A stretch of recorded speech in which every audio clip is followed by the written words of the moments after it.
Hello friends, आज की इस वीडियो में आज मैं कक्षा 12वीं वाले विद्यार्थियों को हिंदी सब्जेक्ट के वार्षिक पेपर के लिए प्रश्न बताने वाला हूँ। तो अच्छे से इन सारे प्रश्नों को पढ़ के जाना है।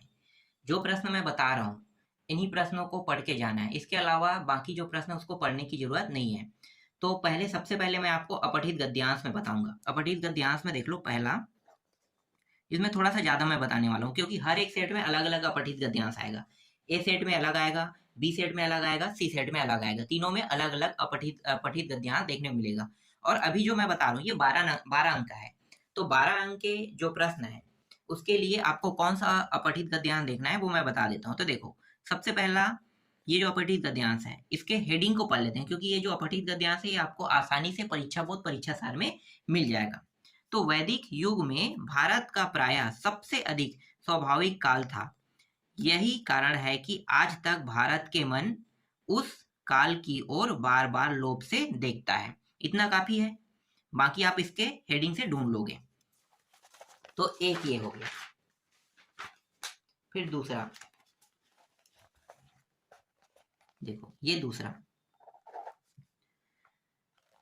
तत्वता शिक्षा विदा के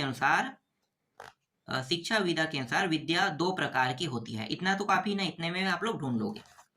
पहले आपको ढूंढना है, क्योंकि यहाँ पे पूरा मैं दिखा नहीं सकता और पूरा दिखाया भी नहीं जा सकता, इसलिए ना हेडिंग को बता दें, क्योंकि बहुत बड़ा बड़ा है ये जो गद्यांश है वो। इसके बाद अगला तीसरा, भारतीय धर्म नीति के प्रणेता नैतिक मूल्यों के प्रति अधिक जागरूक थे। ये है तीसरा। ठीक है, इतना काफी है। 3 हो गया। हर एक सेट में अलग अलग, समझो ए बी सी 3 सेटों के लिए बता दिया, लेकिन इतना काफी नहीं है भाई, थोड़ा सा और आपको देखना होगा। और इसे एकदम ज्यादा फोकस करके भी पढ़ के जाने की जरूरत नहीं है। इसको बस जानना है कि तुम्हें बनाना कैसे है ना, बस बनाने के तरीके बस सीखना है और ज्यादा कुछ नहीं। देखो, जल ही जीवन है, सृष्टि का आरंभ जल से ही है, संसार के सभी प्राणियों के लिए जल आवश्यक है। ये आपका चौथा हो गया। चौथा।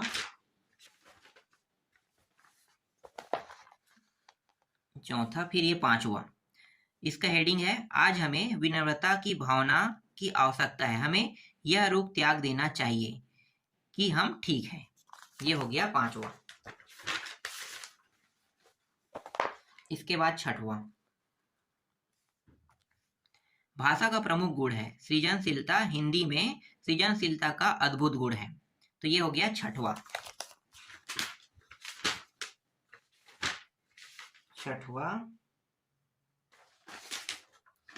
इसके बाद छठवां, और ये रहा सातवां।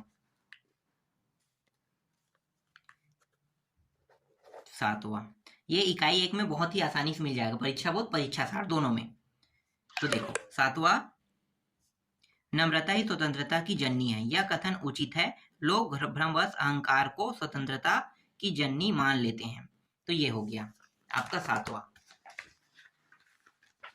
अब बस मैं आपको एक दो और देने वाला हूं। इसके बाद देखो, ये रहा आठवां, किसी मनुष्य में जनसाधारण की विशेषता गुण व शक्ति का विकास देख उसके संबंध में जो एक स्थायी आनंद पद्धति हृदय में स्थापित हो जाती है, उसे क्या कहते हैं? श्रद्धा कहते हैं। और प्रश्न जो है वो कुछ इस प्रकार से रहेगा। देखो, ये जो प्रश्न है ये 2 अंक के रहेगा, 2 अंक का, फिर 2 अंक का, फिर 2, फिर 2, फिर एक एक अंक का नीचे का रहेगा। तो इस तरीके से कुल मिला के कितने अंक का हो गया? 12 अंक का।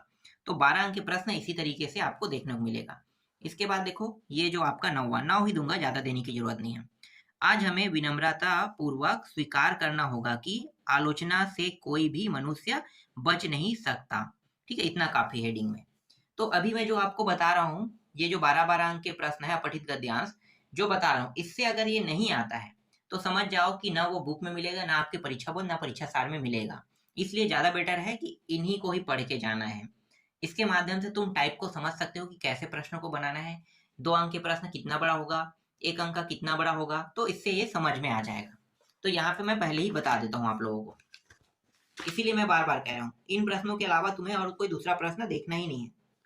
भाई आएगा तो कौन सा आएगा? जो बता रहा हूँ वही आएगा, और नहीं आता है तो वो तो ना परीक्षा बोध में मिलेगा, ना ही परीक्षा सार में मिलेगा। इसलिए ज्यादा बेटर है कि इन्हीं प्रश्नों को पढ़ के जाना।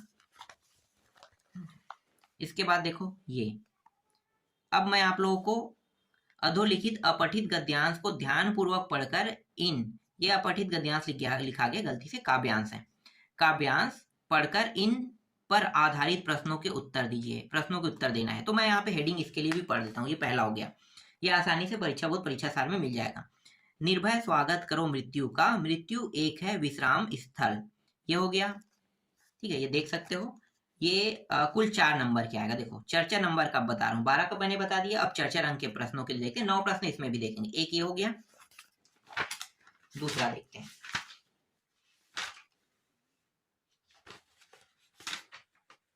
एक ये हो गया, इसके बाद दूसरा ये रहा। देखो ये 4 अंक है ना।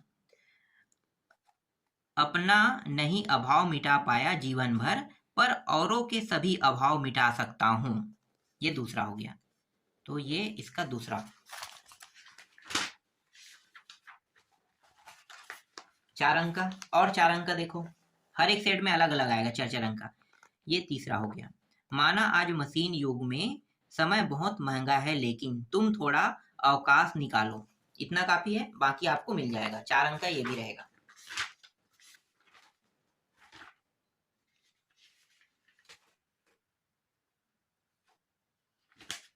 इसके बाद 4 अंक में ये चौथा प्रश्न, ठीक है, ये भी अपठित काव्यांश है, जो हमेशा पुस्तक के बाहर से आता है। तो पुस्तक के बाहर से आने वाले के लिए हमेशा हर साल नया प्रश्न बनाते हैं, या कभी कभार एमपी बोर्ड का उठा देते हैं, या फिर बिहार बोर्ड का, है ना, उत्तराखंड बोर्ड का, इस तरीके से किसी भी बोर्ड का उठा सकते हैं।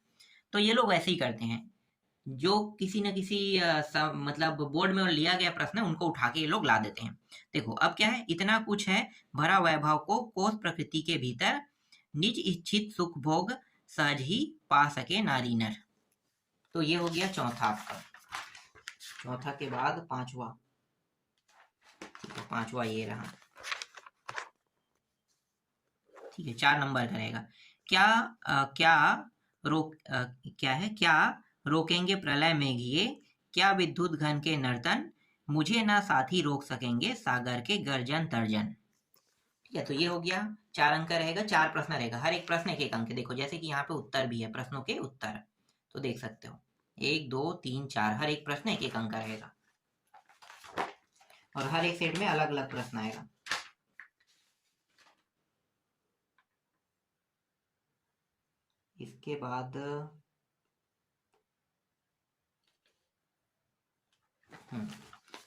इसके बाद ये छठवा, ये आपका छठवा।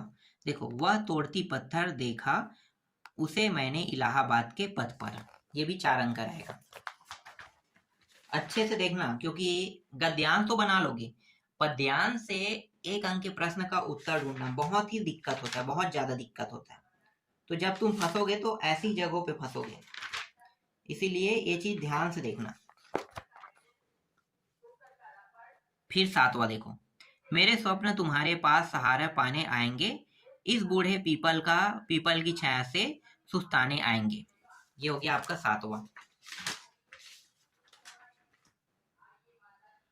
फिर 8वां देखो, इसमें भी मैं 9 ही बता रहा हूँ, ज्यादा नहीं बता रहा हूँ, क्योंकि मुझे पता है कि जो भी प्रश्न आएगा वो 9 में से ही आएगा, और नहीं आता है तो समझो कि ना वो बुक में रहेगा, ना परीक्षा बोर्ड, ना परीक्षा सार, क्योंकि यह पठित काव्यांश है।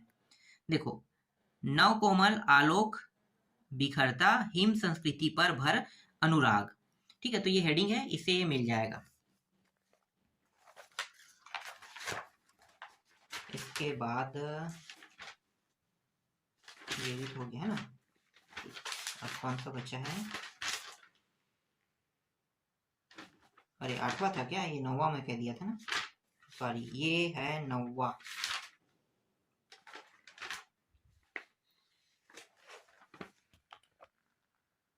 देखो 9वां ये रहा, ये है 9वां, ठीक है, वो 8वां था, ये 9वां हो गया। गिरी का गौरव गाकर झरझर मद में नस नस उत्तेजित कर, ठीक है, इतना काफी है। तो ये 9 हो गया, 9 आपको मैंने बता दिया 4-4 अंक के। अब देखो, अपठित गद्यांश हो गया, अपठित काव्यांश हो गया। अब आपके एग्जाम में काव्यांश पर आधारित प्रश्नों के उत्तर भी आएंगे, काव्यांश से भी प्रश्न आएंगे, है ना। तो काव्यांश रहेगा, और इस बार के जो काव्यांश रहेगा वो पुस्तक से रहेगा। तो पुस्तक से रहेगा तो पुस्तक वाला में से कौन कौन से आ सकता है उसको भी मैं बता देता हूँ। तो पुस्तक वाले में एक तो आपका ये रहेगा, देखो ये आपका एक हो गया, ठीक है, क्या है, और ये 6 अंक के रहेगा। हाँ, ये भी मैं बता देता हूँ, 6 अंक के रहेगा, ठीक है। तो 2 प्रश्न 2-2 अंक के और 4 प्रश्न रहेगा। तो 4 प्रश्न मतलब एक प्रश्न 2 अंक के, एक प्रश्न 2 अंक के, फिर एक प्रश्न 1 अंक का, फिर एक प्रश्न 1 अंक का, इस तरीके से 6 अंक का रहेगा, ठीक है, 6 अंक के रहेगा ये प्रश्न। तो 6 अंक के प्रश्न काव्यांश से आने वाला है। जो काव्यांश जो रहेगा इस बार का आपके बुक से रहेगा, तो बुक वाला रहेगा। तो देखो, सचमुच मुझे दंड दो की भूले मैं भूले मैं, ठीक है, इस तरीके से है। भूलू मैं, सॉरी भूले लिखा रहता है, लाइट बंद है इसलिए देखो कैमरा में साफ दिखाई दे रहा है, लेकिन यहाँ पे जो लाइट का प्रकाश है मेरे साइड में कम है क्योंकि लाइट बंद हो चुका है। तो कैमरा में प्रकाश ठीक आ रहा है, कैमरा से देखने पर ठीक दिख रहा है, लेकिन मैं डायरेक्ट इसे देख रहा हूँ तो यहाँ पे मुझे साफ साफ बिल्कुल भी दिखाई नहीं दे रहा है, इसलिए मुझे एकदम ध्यान से देखना पड़ रहा है। चलो अगला देखते हैं। ये हो गया, देखो अगला ये हो गया आपका दूसरा। झूलने लगे फल रस अलौकिक, अमृत धाराएं फुर्ती रोपाई क्षण की। तो ये हो गया, ये भी 6 अंक का रहेगा, है ना, ये पूरा काव्यांश है। तो कौन कौन सा जितना भी इंपॉर्टेंट हो सकता है वो सब मैं देने वाला हूँ, टेंशन लेने की जरूरत नहीं है। हर साल ये बदलते रहता है, लेकिन इस साल बहुत सारे प्रश्न रिपीट होने वाले हैं। तो ये हो गया आपका 6 नंबर में तीसरा प्रश्न, समझो। जब वे दौड़ते हैं बेसुध छतों को भी नरम बनाते हुए, ठीक है, ये आधा काफी है, 6 अंक ये भी रहेगा। ये आपका चौथा हो गया, देख लो। क्या जाने क्या रिश्ता है जाने क्या नाता है, क्या जाने क्या रिश्ता है जाने क्या नाता है, ठीक है, ये हो गया। पद्यांश इसलिए दे रहा हूं, अगर एक पद्यांश होता तो मैं बिल्कुल भी आप लोगों को नहीं देता। पद्यांश है तो मैं रिस्क बिल्कुल भी लेने नहीं दे सकता, जितना हो सके उतना नंबर आपको लेना ही है इसमें। ये 5वां हो गया ना। कविता एक उड़ान है चिड़िया के बहाने, ठीक है, ये हो गया। इसके बाद देखो ये वाला, ये 6वां हो गया। सबसे तेज बछौरे गई भागो गया सवेरा हुआ, ठीक है, तो ये हो गया आपका 6वां।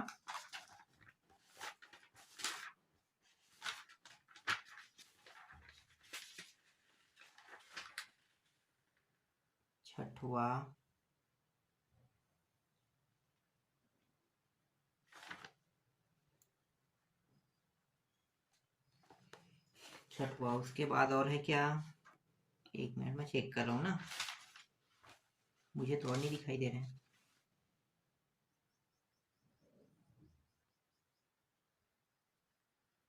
है थोड़ा थोड़ा है, उसको छोड़ देते, चलो 6 ही काफी इसमें, है ना। अब ये 6 जो बता रहा हूँ इसके चांसेस थोड़ा सा कम रहेगा फंसने के, फिर भी इन प्रश्नों को देख लेना, है ना। इसके अलावा अगर तुम्हारे पास और भी होगा तो थोड़ा बहुत और देख लेना। और परीक्षा सार में जो प्रश्न है ना वो नहीं आएगा, बता देता हूँ। जो मैंने अभी इंपॉर्टेंट के रूप में मैंने तुम लोगों को जो टिक कराया है, सिर्फ उन्हीं को ही देखना। जो मैंने इंपॉर्टेंट के रूप में तुम लोगों को टिक कराया है बस उन्हीं को देखना, क्योंकि जो प्रश्न मैंने बताया है आएगा तो वही आएगा, और नहीं आएगा तो परीक्षा सार में उनमें से एक भी प्रश्नों को नहीं देखना है, उसके अंदर से एक भी प्रश्न नहीं आने वाले हैं, तो ये चीज ध्यान देना। अब मैं आप लोगों को इस साल के निबंध बता देता हूँ। इस साल के निबंध में आने के चांसेस वाला जो निबंध है वो एक तो ये है, ठीक है, पर ही सरिस धर्म नहीं भाई। अब इसको दूसरे अलग नाम से क्या क्या क्या नाम से जानते हैं, परोपकार मानव धर्म के बारे में। और अगला नाम क्या है, वह मनुष्य है जो कि मनुष्य के लिए मरे, ठीक है, ये हो गया एक। अब ये नाम से काफी टफ है, तो इसको पढ़ोगे तो आपका समय वेस्ट होगा, है ना। तो आसान को आपको पढ़ना है, तो कुछ जो प्रश्न रहेगा वो आसान भी रहेगा, इसी टाइप के आएंगे ना निबंध। और कौन है, पर्यावरण पर्यटन स्थल, चांस हो सकता है, चलो लाइट आ गया। मैं ज्यादा नहीं दूंगा, मेरे हिसाब से जो इम्पोर्टेंट है मैं वही दूंगा। देखो एक तो है प्रदूषण, ठीक है, एक तो है प्रदूषण। ये प्रदूषण हो सकता है पर्यावरण प्रदूषण हो सकता है, वृक्षारोपण से संबंधित, मतलब वृक्षों को कटाई करने से प्रदूषण हो सकता है, तो प्रदूषण से एक देख लेना। तो प्रदूषण वाला जो है ये दूसरा है, समझो। ठीक है, खेलों का महत्व तो इतना इम्पोर्टेंट मुझे नहीं लग रहा है, विद्यार्थी वाला भी नहीं लग रहा है, और कौन सा है, दो ही तो ऐसा है जो लग रहा है थोड़ा सा, है ना। वायु प्रदूषण, प्रदूषण प्रदूषण से कुछ भी हो सकता है, प्रश्न जो है प्रदूषण से आ सकता है। और वन रहेंगे हम रहेंगे, ऐसा कोई प्रश्न आ सकता है क्या? हो सकता है, वन रहेंगे हम रहेंगे आ सकता है ना, वन रहेंगे हम रहेंगे आ सकता है। एक मिनट, कहाँ है यार, वन रहेंगे हम रहेंगे, चलो यहाँ पे हेडिंग को ही देख लो। देखो इकाई 2, वन रहेंगे हम रहेंगे, ये तीसरा हो गया। ठीक है, प्रदूषण को तो छोड़ना नहीं है, वन रहेंगे हम रहेंगे, वन से संबंधित भी इसको जान सकते हो। वन के बारे में पता है, अगर वनों को काटते हैं तो क्या होता है ना, ज्यादा वन कटाई करने पर रेगिस्तान बन जाए। तो जितना लिख सकते हो उतना लिख लेना इसके बारे में। ऐसे प्रश्नों को याद नहीं किया जा सकता, लेकिन कुछ ऐसे प्रश्न भी आ जाते हैं जो माइंड से परे रहता है, जिनके शब्द ही समझ में नहीं आता है, तो थोड़ा सा दिक्कत जो होता है वो हो सकता है। तो दो तीन तो हो गया है ना। और देखो रिपीट भी नहीं हो रहा है, 2023 के मैं प्रश्न में, 2023 के प्रश्न में, प्रश्न पत्र में आए हुए ये निबंध है, 2024 में देखो ये आया है, दोनों रिपीट हुआ है क्या? एक भी प्रश्न मैच नहीं हो रहा है, जबकि 10वीं में ऐसा नहीं होता, जो 2023 में आया वो 2024 में भी आएगा, ऐसा होता है। लेकिन इसमें ऐसा नहीं होता है, 2023 में आया, 2024 में रिपीट नहीं हुए हैं। तो मैं आपको बता दूं कि 2021 के जो प्रश्न पत्र में आया उन्हीं में से निबंध उठाएगा। तो 2021 के हिसाब से मैं दे रहा हूँ, 21 या 22 के हिसाब से दे रहा हूँ, दोनों के हिसाब से।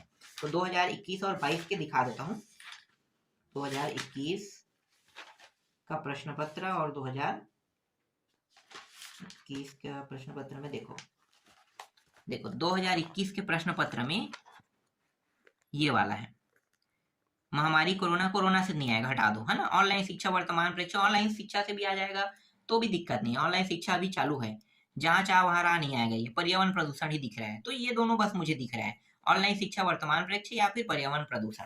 तो ज्यादातर मैं कहूंगा कि प्रदूषण से तो आएगा ही आएगा, प्रदूषण से 100% है आना। तो प्रदूषण को आपको छोड़ना नहीं, प्रदूषण से पढ़ लेना कि प्रदूषण कैसे होता है। प्रदूषण के शब्द हो रहे हैं तो मतलब कई प्रकार के प्रदूषण, वायु प्रदूषण भी होता है, ध्वनि प्रदूषण भी होता है ना। तो ये सब प्रदूषण के ही कारण है। तो ये हो गया। अब 22 को दिखा देता हूँ। देखो 22 से मैंने एक प्रश्न लिया है, 22 से भी मैंने ले लिया है, मेरे हिसाब से यही आएगा, अगर आएगा तो।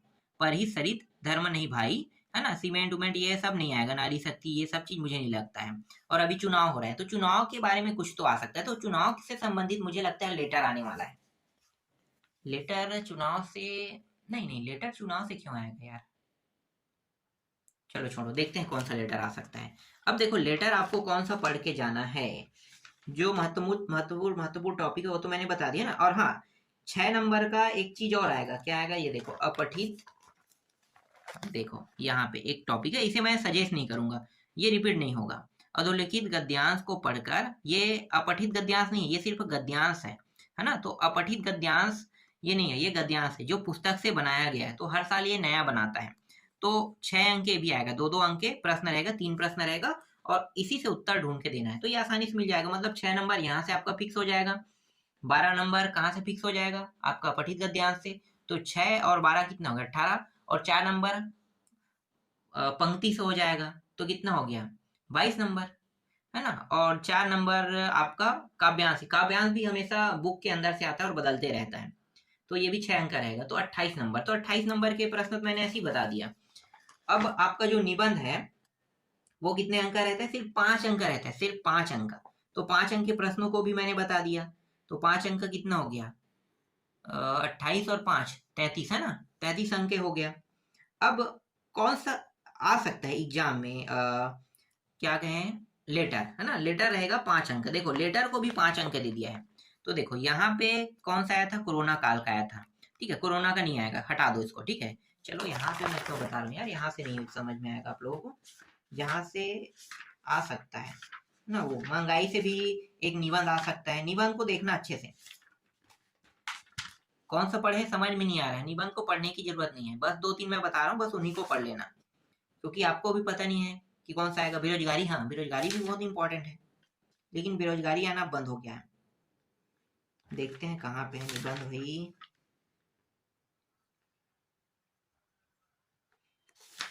कोविड-19,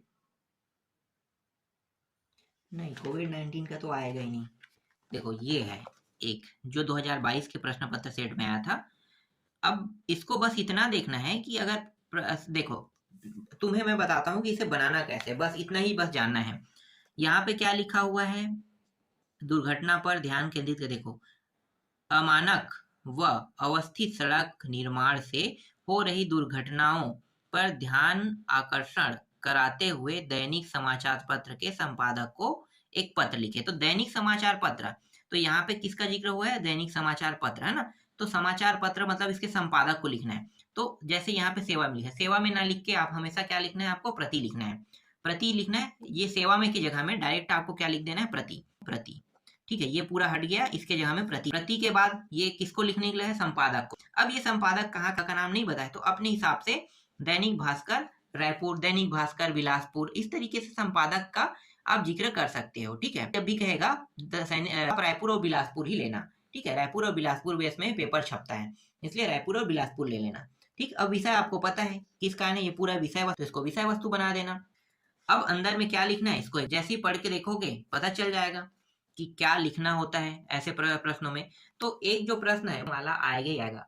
अब प्राचार्य को छुट्टी लेना या प्राचार्य को स्थानांतरण प्रमाण पत्र के लिए आवेदन लिखना, ऐसा प्रश्न नहीं आते हैं, बंद ऐसे ही आएगा। या कलेक्टर, जिला कलेक्टर को लिखो, या फिर वन मंत्री को लिखो, मुख्यमंत्री को लेटर लिखो, ऐसा रहेगा ना। क्या है, जब मुख्यमंत्री कहेगा तो प्रति मुख्यमंत्री महोदय लिखना है आपको, फिर रायपुर लिख देना है ना, रायपुर, जैसे रायपुर छत्तीसगढ़, बस इतना ही लिखना है।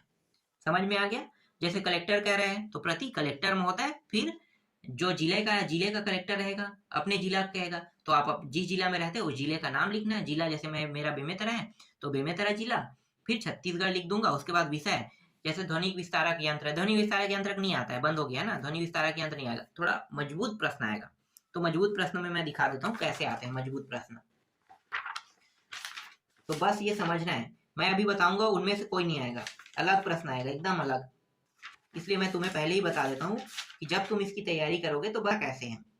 जैसे कि तुम संपादक को जान लो, कलेक्टर को कैसे लिखा जाता है, और एक मिनट कहाँ है, मैं पहले प्रश्नों को देख लेता हूँ। ओहो सॉरी, यहाँ पे मैं नहीं ऐड कर पाया। ठीक है, मैं बता देता हूँ। देखो कह रहा है डाक को भी बोल सकते, देखो अधीक्षक डाकतार विभाग को शिकायत पत्र लिखना है। तो देखा जिक्र किया है यहाँ पे अधीक्षक, तो अधीक्षक को क्या, प्रधान डाकघर, वही होता है, प्रधान डाकघर होता है ना, रायपुर के नाम से, और इस तरीके से लिख लेना है। तो 2-3 प्रश्न अपने हिसाब से देख लेना। देखो उसके बाद और क्या है, हाँ है थाना संबंधित, ऐसे प्रश्न नहीं आते, थाना वाला नहीं आता है। डाक हो गया, और संपादक 100%, संपादक वाले का चांस है 100%। और कौन सा है, संपादक से देख लेना अच्छे से। ये क्या है, शिक्षा, देखो शिक्षा निदेशक महोदय को ग्राम प्रधान की ओर से पत्र लिखकर, इसको देख लेना है भैया। उत्तर माध्यमिक खुलवाने के लिए अनुरोध करना है, तो किस तरीके से अनुरोध किया जाता है इसको अच्छे से देख लेना। यहाँ पे देखो कैसे लिखा है, ये सेवा में की जगह प्रति में लिखना है। शिक्षा निदेशक है, शिक्षा निदेशक कहाँ रहता है, तो जैसे रायपुर, आप अपने शब्दों में लिखो, आपको पता नहीं कि वो कहाँ रहता है, तो भाई अपने शब्द अपने हिसाब से आप रायपुर या फिर बिलासपुर आपको डालना है। ठीक है, उसका भवन कहाँ है पे, भवन का राजभवन, इस तरीके से लिख लेना। उसके जो टॉपिक है उसको अच्छे से देखना। देखो दैनिक समाचार पत्र वाला है, समाचार पत्र बता दिया हूँ, तो आपको बार बार अलग से देखने की जरूरत नहीं है। हाँ देखो गृह मंत्रालय, मैंने कहा ना मंत्रालय से संबंधित भी रह सकता है। अब वो स्वास्थ्य मंत्रालय हो सकता है, गृह मंत्रालय हो सकता है, कृषि मंत्रालय हो सकता है, कोई भी मंत्रालय हो सकता है। तो मंत्रालय को कैसे लिखना है ये देख सकते हो। कर्मचारी को हिंदी भाषा प्रशिक्षण देने के लिए, है ना, तो कैसे लिखा जाता है देख सकते हो। ये इस तरीके, गृह मंत्रालय भारत सरकार नई दिल्ली, पूरा उसका बायोडाटा लिखना है। फिर प्रेषक उसक क्या क्या है यहाँ पे, अरे ये सब फालतू है यार, ये सब नीचे में लिखा जाता है, ये गलत है, इसको मत देखना भैया, तुम लोग गलत कर दोगे। देखो ये हेडिंग जो है ना, इसको लेफ्ट हैंड साइड के सबसे नीचे में लिख देना। ठीक है, या फिर ऊपर में लिखोगे तो इसको यहाँ पे पूरा लिखना है, यहाँ पे पूरा, यहाँ पे इसको। ठीक है, गृह मंत्रालय भारत सरकार नई दिल्ली, है ना, दिनांक उनांक सब चीजें, प्रेषक उर्षक कहाँ है, मुखर्जी नगर भारत सरकार, ये सब यहाँ पे लिखा जाता है। इसके बाद सेवा, शिक्षा मंत्रालय भारत सरकार। ठीक है, ये तो लिखने की जरूरत नहीं है, ये फालतू है, इसको हटा दो, सीधा सीधा लिख दो सेवा, सेवा में, या फिर प्रति शिक्षा मंत्रालय भारत सरकार। फिर ये इस तरीके से कर्मचारी हिंदी प्रशिक्षण के लिए आप उसको रिक्वेस्ट कर रहे हो। ठीक है, तो रिक्वेस्ट करो तो ये लिखोगे। उसके बाद इस तरीके से पूरा पूरा लिखने के बाद ये जो भौदी वाला यहाँ पे आता है ना, आर के मुखर्जी सचिव, ये सब चीज यहाँ पे आ जाएगा। ठीक है, और जो ये हेडिंग वोडिंग डाल रहे हो इसको लिखने की जरूरत नहीं है, ये कोई मतलब का नहीं है, ठीक है। इसी तरीके स्वास्थ्य मंत्रालय बाकियों का भी लिखा जाता है। जैसे पॉलीथीन, साफ सफाई के लिए भी कह सकता है प्रश्न, साफ सफाई वाले आ सकता है। पॉलीथीन कहीं पे बहुत ज्यादा कचरा है तो कहेगा कि भाई उस कचरे को साफ कर दो, तो सफाई कराने के लिए आपको लेटर लिख लिख कहेगा। जैसे मोहल्ले की सफाई कलेक्टर को लिख दो, तो इसी तरीके के प्रश्न जो है वो आपको एग्जाम में देखने को मिलेगा।